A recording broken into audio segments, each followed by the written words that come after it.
สบายดีพ่อแม่พี่น้องสบายดีFC ทุกคนเดิมนี่ก็มาพบพอกันคือเก้าพี่น้องทางสองสาวลงบ้านนาเนาะเมื่อนี้ก็มาพบพอกันยามสาวๆพี่น้องกะ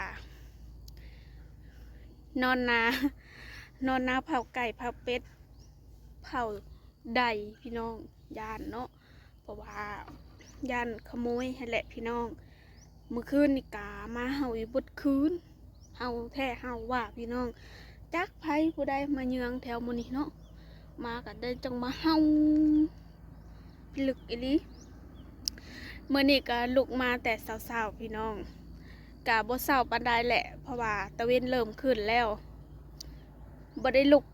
อ่าตอนน่ะเนาะน้ำหมอกเต็มเบิดเลยพี่น้องก็เลยมันหนาวเฮาก็เลยว่าถ้ามีแสงแดดซะก่อนจังสิลุกพี่น้องก็ได้หาบขู่หาบหยังมาสิไปโหดสวนพี่น้องตักขึ้นไปโหดมักเพชรดาวเฮาผู้แหละเพราะว่าน้ำในใดเฮามันบ่งงามพี่น้องเอ้ย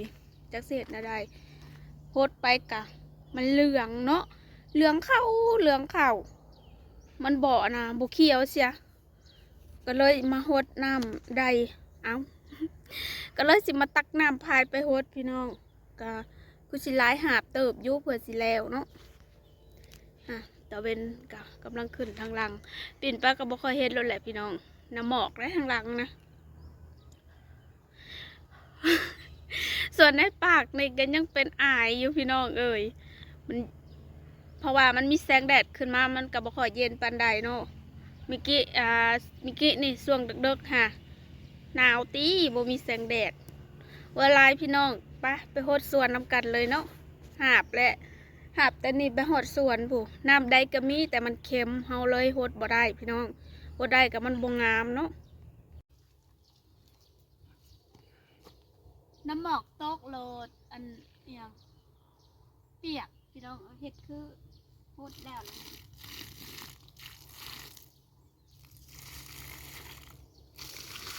โหดบ่หลายดอก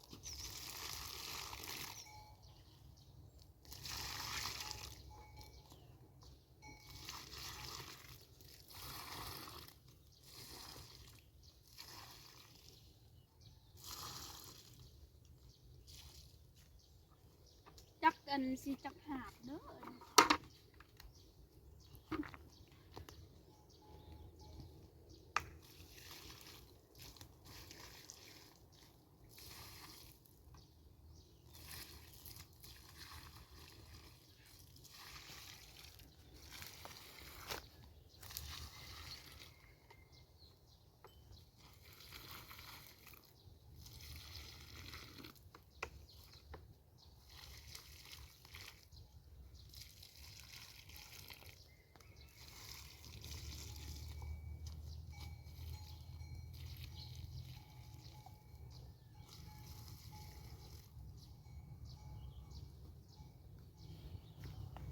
ไปเอาอีกก่อน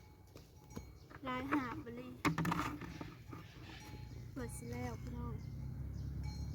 หากกันสิโหดแต่ส่วนเดียวนี่แหละส่วนน่ะคือสิมื้ออื่นมื้อนี้โหดส่วนนี้มื้อหน้าโหดส่วนนั้น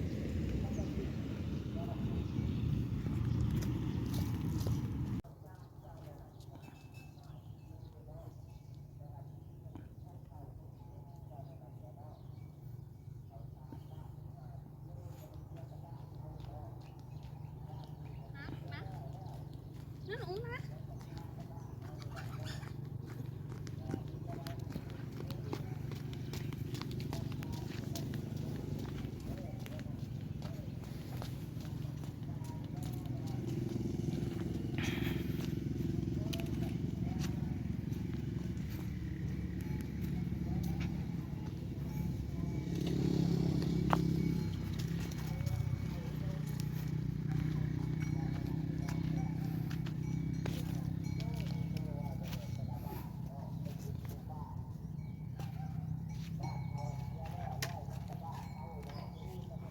เมื่อย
ได้สอง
สำหรับเวียกของเฮากันแล้วพี่น้องก่อนสิเฮ็ดแต่เช้านี่เพราะว่าเฮาเข้าเมื่อเฮาก็จะได้ซักเครื่องซักของเนาะยันมันสวยก็เลยเฮ็ดแต่เช้าแล้วก็แล้วมาปล่อยงัวต่อเนาะปล่อยให้เพิ่นกินเพืองถ่าบัดแล้วเพิ่นเมื่อยกินเพิ่นก็สิออกไปเองออกไปสวนเฮาไปเองเนาะก็ยังแต่บ่าวหน้าแว่นี่แหละเฮาผูกเพิ่นไว้คำบ่ผูกไว้ก็ไปแล้วไปโบมาเฮือนโบมาซานบัดเฮาไปหาเผื่อสิเห็นพี่น้องเอ้ยบ่เพื่องกากองบักใหญ่นึงกินจนสิเบิดบ่ฮู้ว่าสิได้เฮ็ดเพื่องหรือบ่เนาะปีนี้เพราะว่างัวกินค่อนข้างหลายปีแต่เก่าเพิ่นบ่ได้กินแบบนี้แหละพี่น้องเอ้ยมีแต่ดมเบิ่งแล้วก็ไปเนาะปีนี้ถือว่ากินหลายเติบเลยกินจนเพื่องบกเพื่องแปะโหดพักเฮากระโหดแล้วพี่น้องเอ้ยมีแต่สีขาวบ้านแล้วบัดนี้เนาะขาวบ้านเมื่อหาเสื้อหน้าเสื้อตาสักเกิดสักท้องบ่ได้เอาออกมาสักอยู่นานเนาะเพราะว่าบนตากมันบ่ค่อยสะดวกนะพี่น้องเอาบ่เคยมาสักเนาะมีแต่สีขาวบ้านล่ะก็ปล่อยคนไว้แนวนี้แหละคือสิแล้วพี่น้องต้นกล้วยก่อนสีขาวไปปลูกอยู่ในสวนน้อยกะผลมาแล้วผลก็ดึงกินแบบสิแหละโอเคพี่น้องสำหรับคลิปนี้ก็สิได้ขอจบเอาไว้สำนีเด้อฝากพ่อแม่พี่น้องกดไลค์กดแชร์กดติดตามและเป็นกำลังใจให้สาวลงบ้านนาเด้อพี่น้องขอบคุณทุกคนเด้อที่ได้เข้ามาซัพพอร์ตโฆษณาพอกันคลิปใหม่เด้อพี่น้องยังเศร้าอยู่เลย